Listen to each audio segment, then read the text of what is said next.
Welcome to Not Milk Never Milk. Subscribe if you're lactose intolerant. You start by ensuring AWS CLI and Docker are ready. Authenticate with a profiled IAM user so you have push rights. Next, build your image locally using Docker build tmyapp, latest, so you have a concrete artifact. Once done, decide whether to run on ECS Fargate for simplified scaling or on EC2 if you need custom networking. That decision changes how you push and register the task definition later, so pick it now and proceed to registry steps. You will push the image to ECR and register how it runs. First tag, authenticate to ECR, then Docker push myapp, latest so AWS can access the image.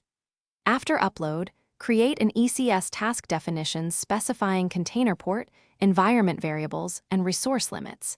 If using EC2, prepare an AMI or user data script to run Docker run on startup. Make sure IAM roles and security groups permit container registry access and application ports.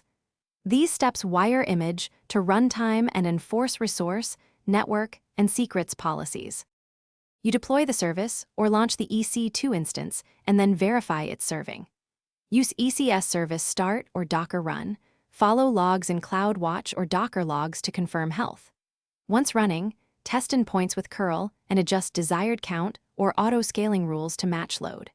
If something breaks, prioritize task logs, then confirm IAM permissions and security group rules, and lastly verify the pushed image tag and registry URI. These 3 checks fix most issues and get your container flowing in AWS.